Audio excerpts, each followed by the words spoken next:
So here's the prompt that I shared in the newsletter this week. And this first line is a well-known line from the essay on criticism by Alexander Pope. He said, "To err is human, to forgive divine." And then the Buddha said, "Never in this world is hatred quenched by hatred. By love alone is it quenched. This is an eternal law." And I did double check that in the Dhammapada. It's the first chapter, line 5. So right in the beginning of the Buddha's Dhammapada. There's some things online where it says false quotes of the Buddha, and like this being one of them, but it's actually in there. If we believe the Dhammapada is the actual words of the Buddha. We all seem to know that forgiveness is a good thing, but it is easier said than done. What makes it so difficult sometimes? What makes it so difficult for us sometimes? Some often ask, why should I forgive someone who has transgressed me or others so harmfully? Some even say, I can forgive them for this, but there is no way I can forgive them for that. Whether we are consciously drawn toward enlightenment or not, most practitioners will admit that they'd like to lighten their karmic load. The karmic load being the heaviness of unfinished emotional business, painful memories, patterned negative behaviors, and unhealthy mental habits. Transforming our karma is essential to having a heart, body, mind that is at peace. A resentment is a bitter indignation at having been treated unfairly. This is Google's definition of resentment. So, a bitter indignation at having been treated unfairly. It is sometimes easy to say, I forgive you, but to actually mean it and to actually release the resentment that underlies the impetus to forgive, that's a whole other can of worms and requires unconcentrated effort and tenacity. And then the last little paragraph that I put in the newsletter this past week. Did you know that, if done sincerely, asking for forgiveness, forgiving others, forgiving ourselves, feeling regret for our past deed, and admitting mistakes are all practices that dissolve the egoic self-structure, that bring us closer to experiencing our Buddha nature, and that lovingly serve the entirety of the universe? So I want to share a story. About 10 years ago, I dated a woman for 8 months, and it was the most awful experience of my entire life. And and I've had some difficult experiences in my life, but this one affected me on a level that was painful to a degree that I hadn't experienced yet. And eventually I came to find that this person had a mental health issue that I wasn't aware of. Um, Over the 8 months that we dated, we were actually only together for 4 months of that time because we were both mountain guides, and this person was, we just were out in the field at different times. Um,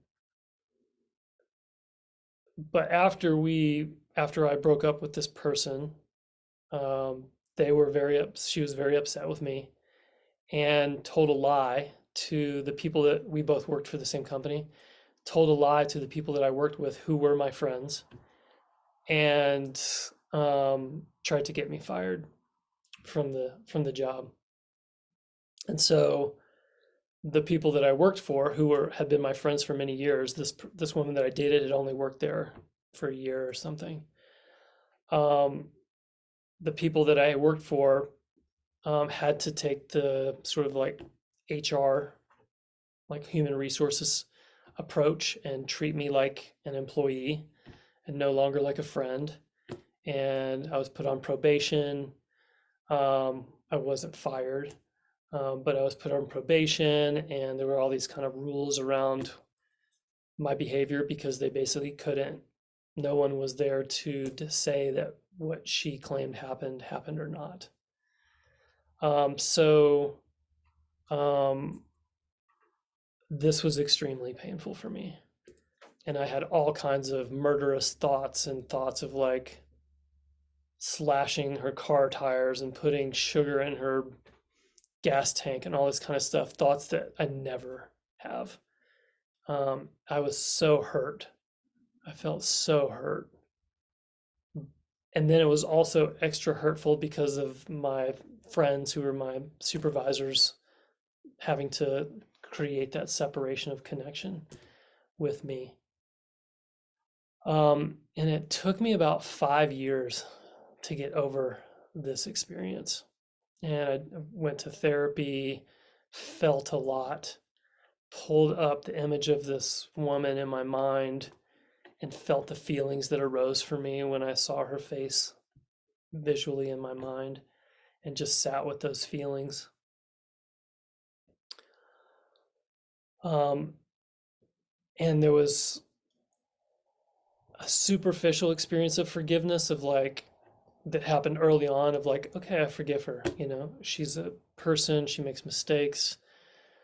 But clearly at moments when that feeling would arise and I would just want to just go stick a knife in her tire, clearly I had not truly let this go. I had not really actually gotten over it. And I think we can all probably relate to that experience of forgiveness, where on some level we're like, I forgive this person, or I forgive you, or I forgive myself. And then all it takes is a situation to make that feeling arise. And we're just right back in that rage or right back in that feeling of anger or pain towards that person or whoever it, or whatever the situation was. So that's a story I want. Actually, I think there was one more piece of that story.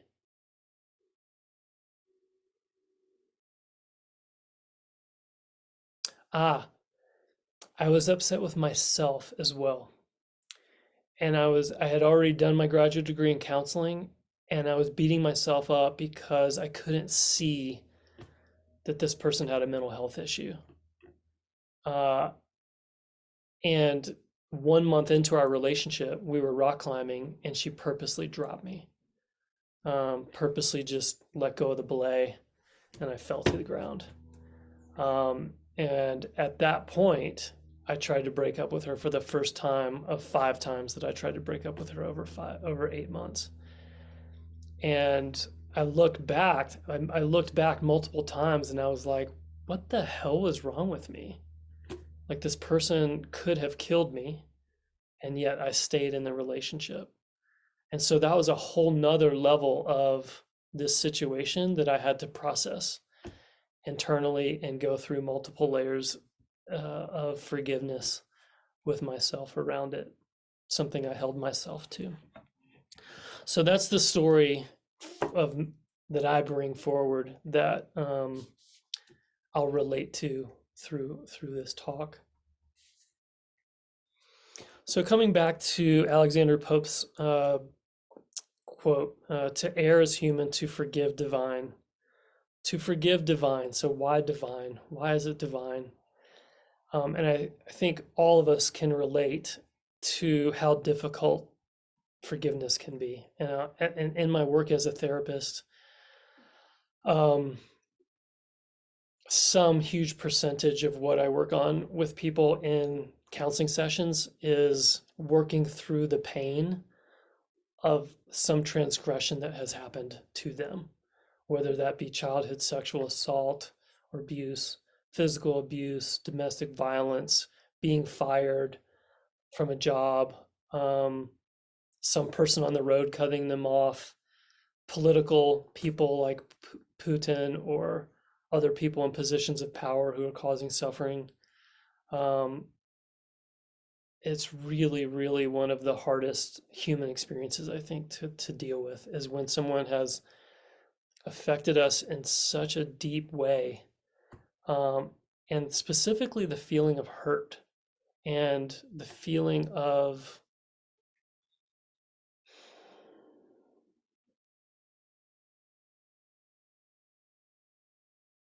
injustice, something unfair that's happened, something that was surprising, something that completely broke the trust, something that's disgusting, humanly disgusting. These are the feelings that reside in our bodies after such a situation. And I'm sure you can think of other words, other feelings too. So divine. So forgiveness is the practice of saints. So hard to do, and it's just not about getting on with our day. Um, the practice of forgiveness does bring us closer to experiencing our true nature. And if you haven't yet seen this, our karma, our negative karma, um, is directly tied to the lack of access that we have to experiencing oneness and resting in that oneness, and that oneness becoming our base level experience of life. So realization, we can have realizations, but whatever karma we have left, that's where we bounce back to, whatever we haven't resolved within ourselves. It's like, you know, you could,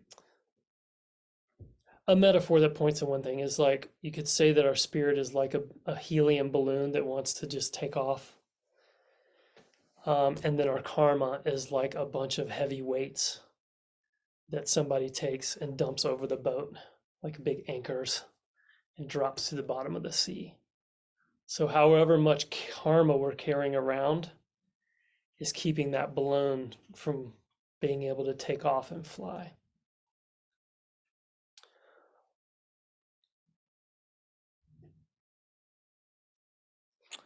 Sung San, the third Chinese Chan ancestor, says in the Xing Xing Ming, but live in bondage to your thoughts, and you will be confused, unclear. This heavy burden weighs you down. Oh, why keep judging good and bad?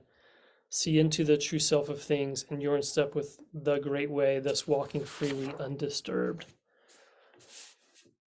Walking freely undisturbed.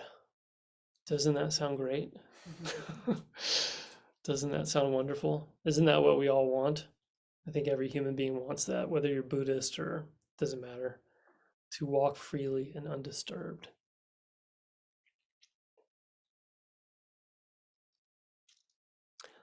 So there's tiny transgressions that happen. So people cut us off in traffic. Someone leaves their cart in the middle of the aisle at the grocery store. Someone jumps in front of us, or we're headed over to the ATM and somebody speeds in front of us to get over there first. Whatever it is, these are small transgressions, and these aren't the heavy ones that weigh us down, but they're the little ones that weigh us down on a daily basis and can push us into discriminating mind moment after moment through our day. Also, they can become cumulative. So if you live with someone and you've asked them not to do this certain thing, like, walk in the door and just kick their shoes off anywhere, you've asked them like, hey, can you please put your shoes on the shoe rack or however you do that in your home. But your partner keeps doing it over and over and over again. It wears on you and it feels hurtful eventually. Once or twice, you're like, okay, they must have forgot, or I'll talk to them about it. But after you've talked to them about it, you've made the request, they said they would do it, and then they keep doing it. Even something so little like that can feel very hurtful and leave and sort of add more little weights onto our feelings of hurt that might already be there from other transgressions. So the little ones are important.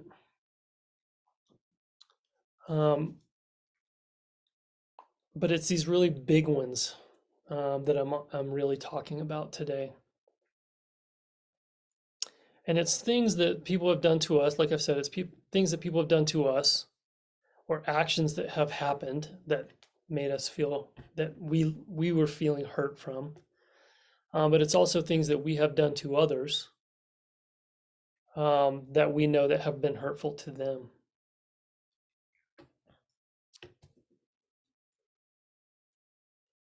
There's a phrase that people often use, just let it go.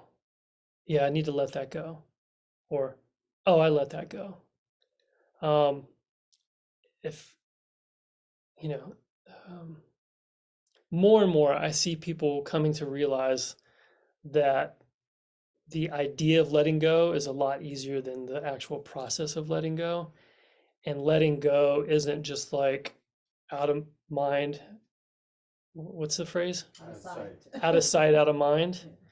Like I said, with my experience with this woman that I dated, yeah, sure, I went for a month without thinking about her or that situation a few years later, but all it took was me working with a client who was in a similar situation with a relationship, and I would just be like, yeah, like, like a charge would come through my body with the client. I'm like, yeah, let's talk about that. I'm like, okay, this is their therapy, not mine, and having to back off of that. So out of sight, out of mind doesn't mean that it's actually let go. And the reality is like some wounds that we have in our life may never fully go away, but they can get a lot smaller. They don't have to be as big for us anymore, and they can become much less triggerable. I do want to name right now that I'm talking about a sensitive topic, and folks might have feelings that arise around this because everyone has been transgressed against in some way. Maybe you were bullied. Maybe there was sexual assault or physical abuse. Maybe someone stole something from you that was really, really important. Maybe somebody wrecked into you and then took off and you were left with a huge bill. I think most people can say that we have some of these wounds left over. So if you're having any feelings arise during this talk, you can be with that, feel that, and just notice where that feeling is in the body, and just give it some space to exist, because all the feelings are valid. They're all okay. So resentments, coming back to this idea of resentment. So the structure of ego itself is created to protect us from having feelings that we don't want to have. So the moment we're born, or maybe even before, our brain says, that's pleasurable, let's do more of that. That's painful, how do we keep from experiencing that? And so this structure of defense mechanisms build and build and build and build and build and build.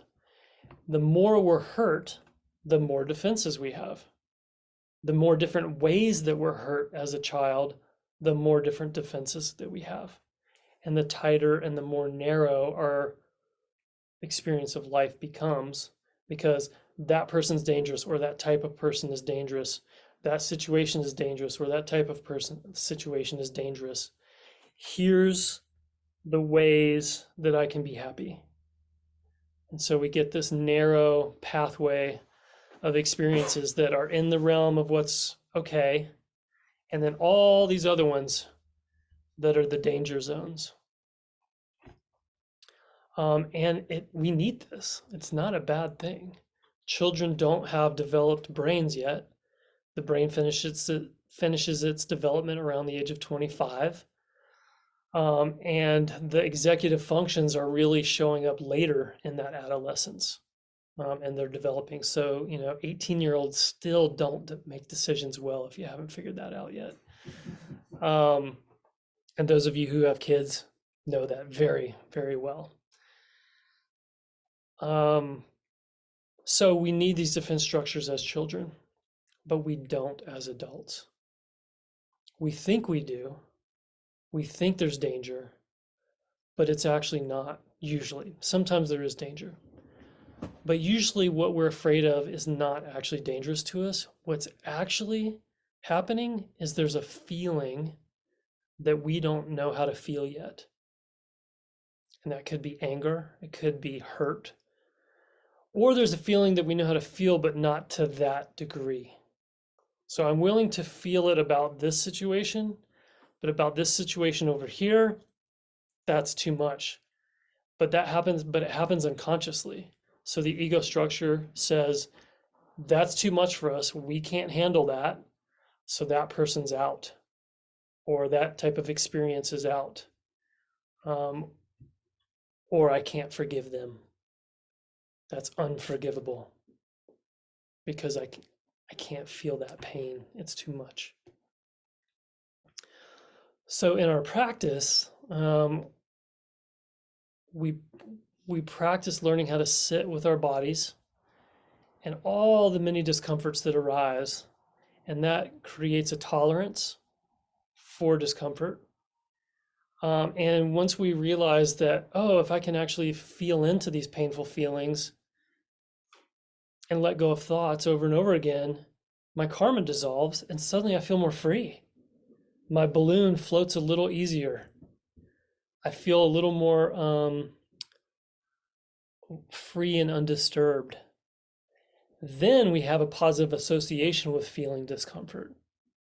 It's like, oh, that worked. Let me go and find some more. Where's more pain that I haven't dealt with yet? So then we enter the realm of being a spiritual warrior. And the spiritual warrior is the one who's like, where is it? All right, where's the battle? Where's the next battle? Okay, and so for me, my first battle was with anger. And I was like, okay, now I'm good. Once I kind of like tackled anger, that was the first emotion that I dealt with as a practitioner. Then came shame. And that took me a long time to work with and work through. And there was a lot of habitual karma around there for me. Then I was like, okay, life is good now. Boom, guilt. Hadn't dealt with that one yet. That became a new one. Sadness was somewhere in there too. I had worked with sadness.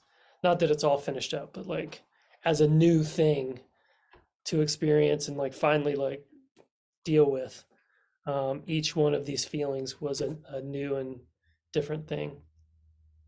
Powerlessness,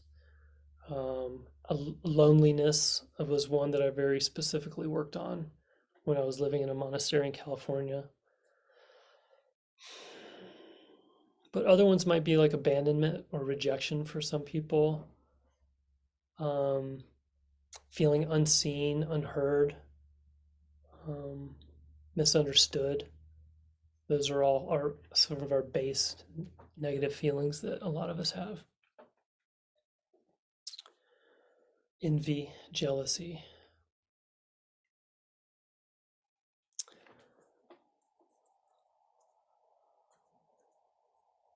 So anyway, yeah, we have all these wounds that we carry around and that are capped off and sealed tight by the ego structure. And our practice helps us create some space to be able to feel those. So this is from David Hawkins, from one of my favorite books, Transcending the Levels of Consciousness. David Hawkins was a Christian mystic. He passed away, I think, in 2006, and he has a number of books out and some videos. Very awakened person. He said, in the spiritual world, the basic dictum is there are no justified resentments. This statement is abhorred by the ego. Oh yeah, it says, but what about so-and-so? It then goes through its laundry list and litany of horrors, violations of rights, injustices, presumptive arguments of ethics, morality, etc. Every counselor, sponsor, or professional is familiar with such recitations. To recover, the question one has to face is whether one wishes to cling to it or give it up. This is the point of decision without which healing cannot occur. Reluctance to forgive is a consequence not only of unwillingness to let go of the ego juice of perceived injustice, but also the illusion that others do not deserve it. In reality, it is the forgiver and not the forgiven who benefits the most. So it's the forgiver who benefits the most from forgiving. So we're often afraid that if we forgive the person or ourselves, that we're condoning the harmful action. That's often where we get stuck. How can I forgive them for that? So there's a them, and then there's a that. We don't have to forgive the that. but we can forgive the them.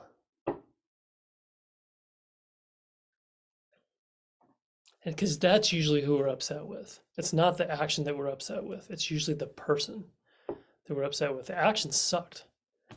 The action sucked, but it was the person who did it. So we're not saying the action was okay, but we're letting the person off the hook who did it.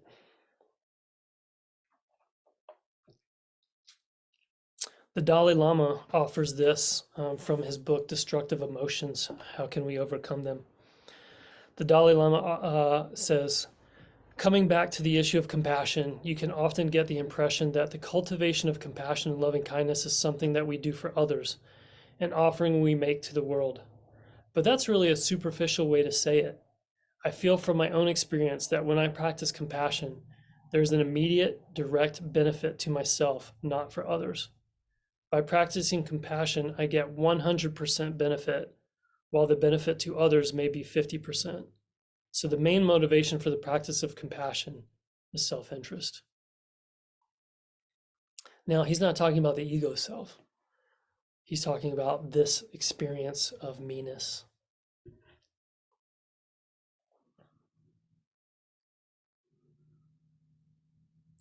And, I'm sure all of you know, the happier I am, the happier people are around me.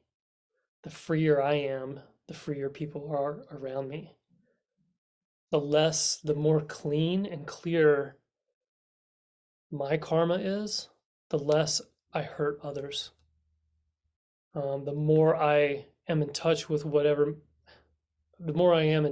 my intentions for whatever it is I'm about to do, and I can catch myself when I see that my intention is a little twisted.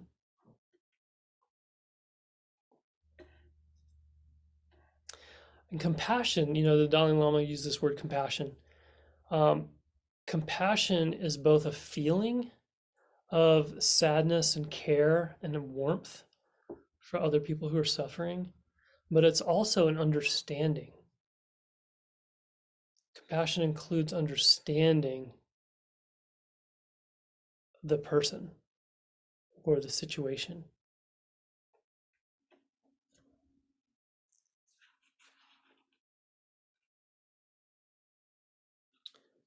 When we realize that everyone suffers, that everyone has difficulties, and that everyone is confused and trying their best to survive and live out their karma, which cannot be beat, it can be dissolved with a lot of effort and a lot of awareness. But without awareness and without the right privilege, or the just privilege of awareness and self-reflective ability, karma is just happening. People are just doing what they know to do without much awareness that they can do something different.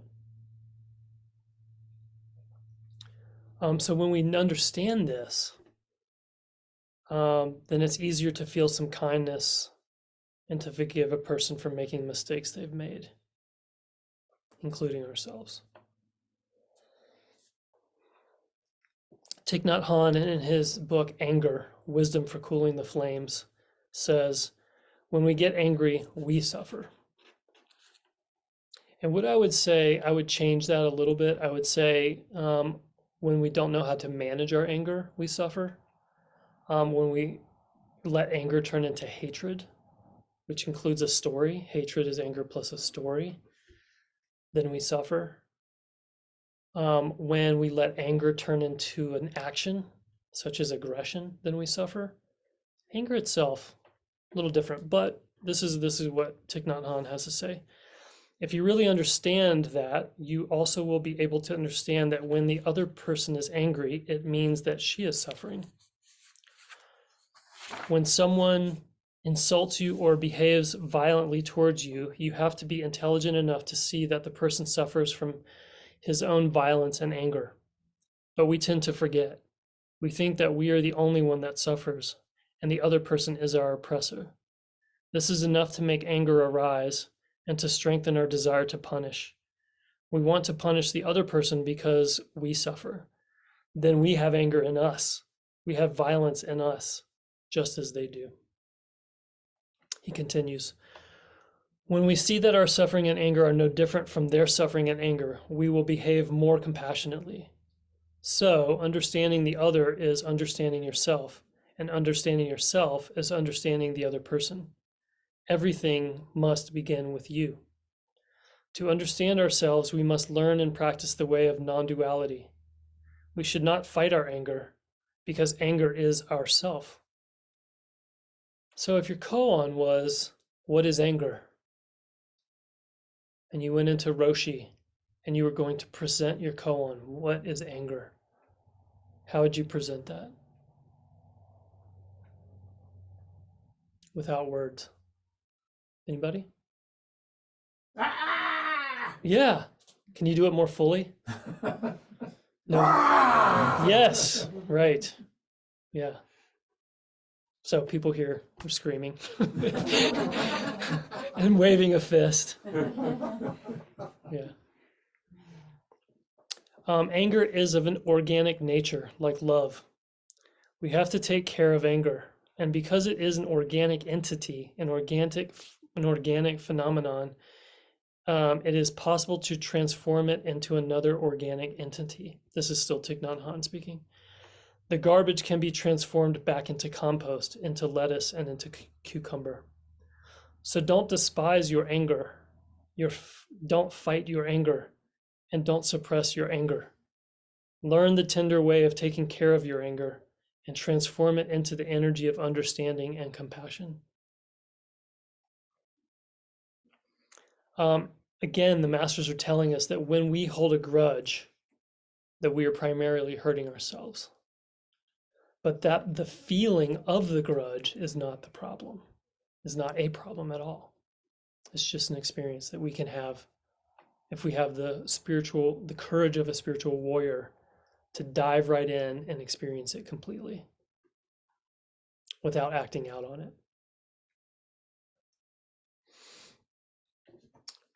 So how to forgive. So that sets the tone for why we want to forgive, why it's important to forgive. So now I'm going to talk a little bit about how to forgive. So the Buddha, he said, monks, even if bandits were to sever you savagely, monks, even if bandits were to sever you savagely limb by limb with a two-handled saw, he who gave rise to a mind of hate toward them would not be carrying out my teaching. Herein, monks, you should train thus. Our minds will remain unaffected, and we shall utter no bitter words. We shall abide compassionate for their welfare with a mind of loving kindness, never in a mood of hate. If you read that as it is, it can, as modern day practitioners, that can sound a little idealistic. Like, oh, you cut off my arm. I have so much love for you. I'm not,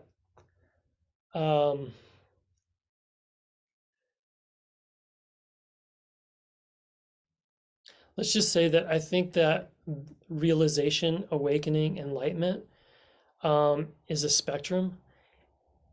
And there's an end of that spectrum that the Buddha was probably at, that I will probably never know in this life. There's a degree of egolessness and selflessness and clarity that I will probably never fully embody and experience like the Buddha did. So he might be speaking from a place that is actually true, that could actually happen. I'm not there. If someone drives in front of me, and like cuts me off or does something like that, or is driving too slow in the fast lane for me, I get a little upset. And so that's where I like Thich Nhat Hanh's teaching of like, the anger's okay. It's not a problem. Where we create the problem for ourselves is where we go into duality, is where we create distinctions, discriminations, and we turn anger into hatred with the story that's happening in our mind. That's where hatred comes from. Anger turns into hatred because there's a story in the middle between the two that makes that bridge.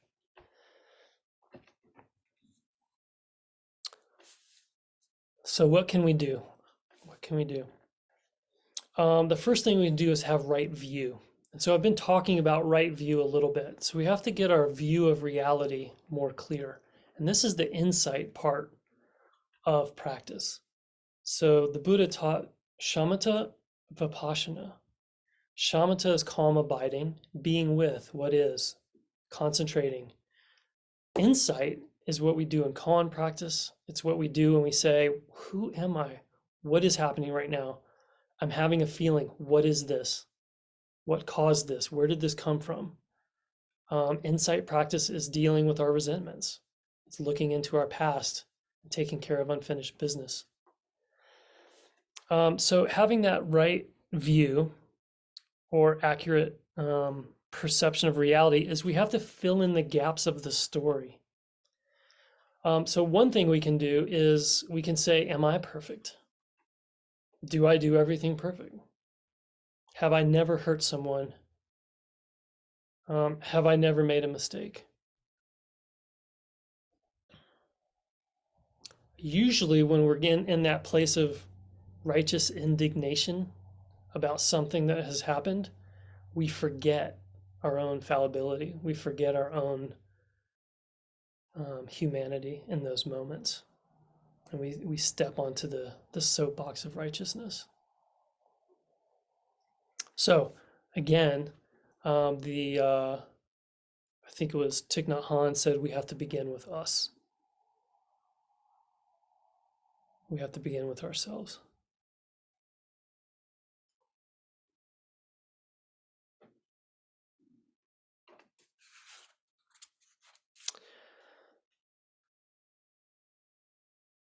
So then we can take a look at the experience of being human.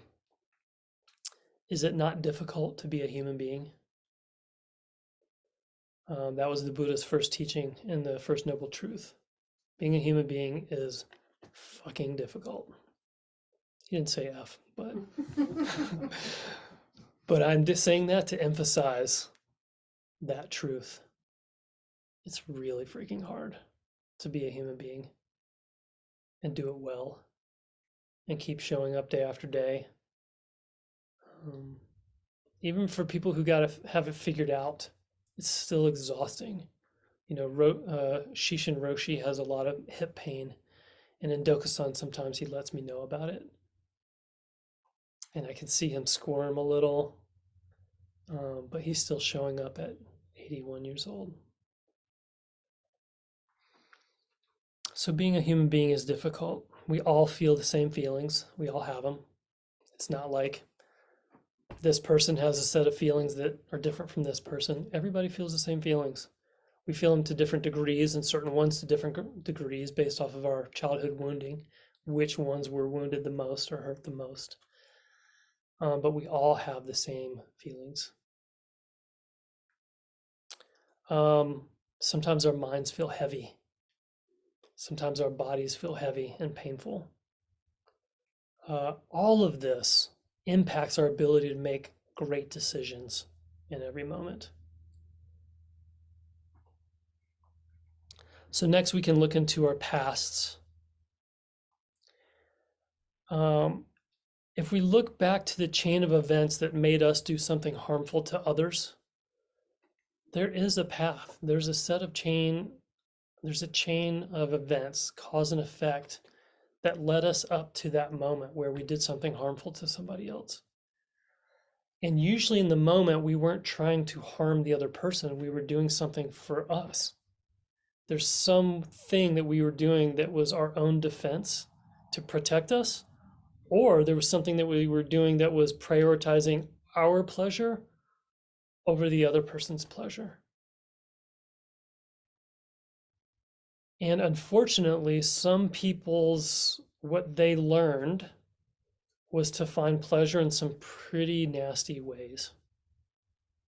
I feel privileged in that I'm not someone who finds pleasure in sexually assaulting another person. I've never done it, so I don't know, but it's not a thing that I'm drawn to do. My brain hasn't said, I have to go do that because that's where I'm going to find my pleasure. I feel lucky in that, but not everybody has that brain. Some people's brains actually say to them, you will have a really good time if you go do this thing. Steal, assault somebody, hurt somebody just to hurt somebody.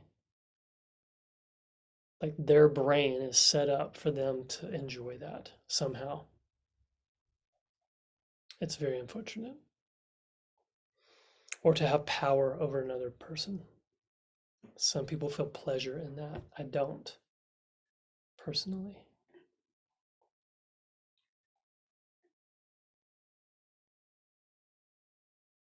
But I can say that I have lied before in a way that prioritized my pleasure over another person's. Because there was something I wanted or something about my identity that I didn't want to come to light in that situation, some embarrassment that I didn't want to feel. So I lied. I have done that before.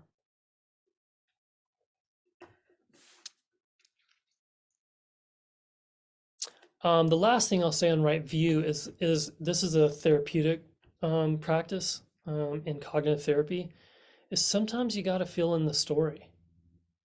Somebody has done something, we don't know why,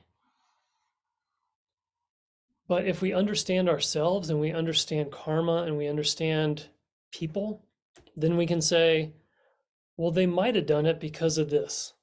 Maybe they had a mother who had mental health illness. Their dad took off and was never to be seen again. As a result, they got into doing lots of drugs at age 13, which put them in a situation where they were sexually assaulted. And so they have all this trauma from their childhood. Maybe that's why they did this thing to me, and they haven't worked that out. And it doesn't have to be an accurate story. It can be any story that just makes that person more human and less of a demon. And then right concentration. So moving out of view and into practice. So we can use right concentration. So this is another part of the Eightfold Path. So our practice of Zazen to work with this.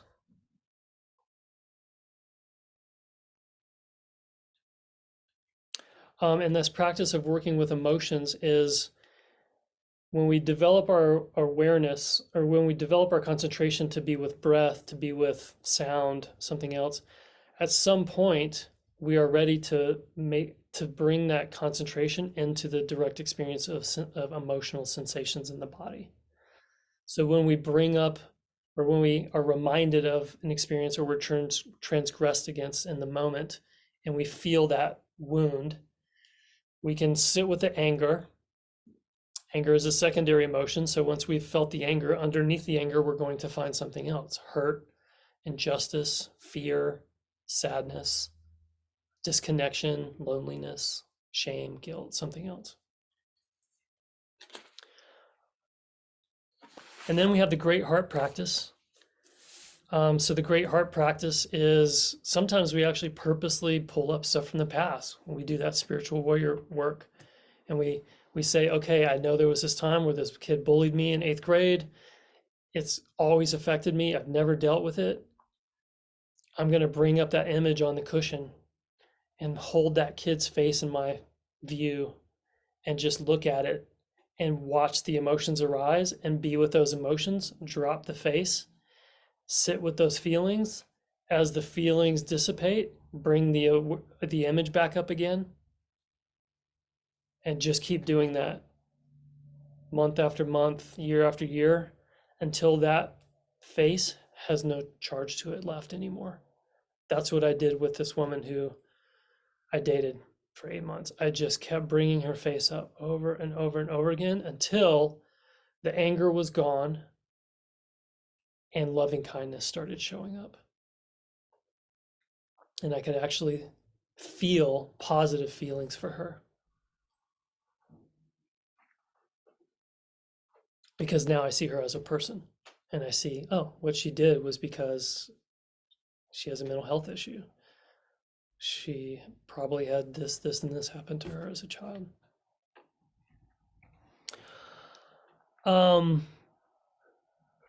In person, we can forgive someone. We can actually say, I forgive you. And we can let them off the hook because they might be walking around with guilt for what they've done.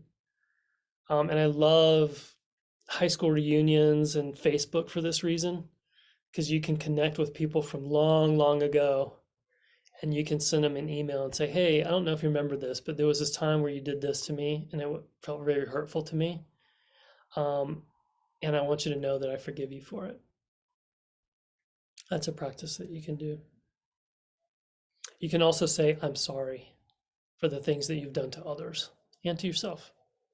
You can say both those phrases for yourself. Those are 3-word phrases. I am sorry, I forgive you. A lot of people actually have trouble saying, I am sorry. This can be very, very difficult for some people because they have to deal with their own shame and their own guilt in that moment. And they have to actually confront themselves and admit that they are imperfect. I love it. I love saying I'm sorry. Because for me, what I learned at some point was that every time I do that, my balloon gets to fly. And I just feel lighter. I'm off the hook. Especially if it's sincere. I'm not saying it. I'm like, hey, sorry. Like I actually have to find that within myself and be really honest and sincere about it. If the person still has trouble with me, then I can ask, what else do you need from me? What else would help? And if it's something that I can do, I'm going to do it. I can do that. Yeah. And finally, we have emptiness. As we practice, emptiness becomes more and more of our natural experience. There are big moves in emptiness when we have certain realization experiences, but there's also a gradual. So, from my experience, and also just something I believe from my experience, is that awakening is both gradual and sudden. It's not one or the other, it's both. So there's a gradual awakening that happens over time as we sit more and more and more, and our practice creates more and more space and more access to oneness, more readiness to see the duality, more ability to disrupt the duality and find our way back into oneness. And then the self, and each time we work through some karmic thing from the past, that lightens our load. The ego structure lessens, and our experience of the world gets a little wider and a little more open and a little more, eventually we get to a point where there's no place we can't go, no person we can't be around, because we know how to manage what's happening inside our bodies in relation to them, and also the wounding has been healed more and more. We'll never completely do it all in this lifetime, but we can do more and more and more. So emptiness in and of itself, which is an experience of ourself as not separate from everything else, in and of itself, heals that wounded ego self. So that's all I have to say today. That was a lot.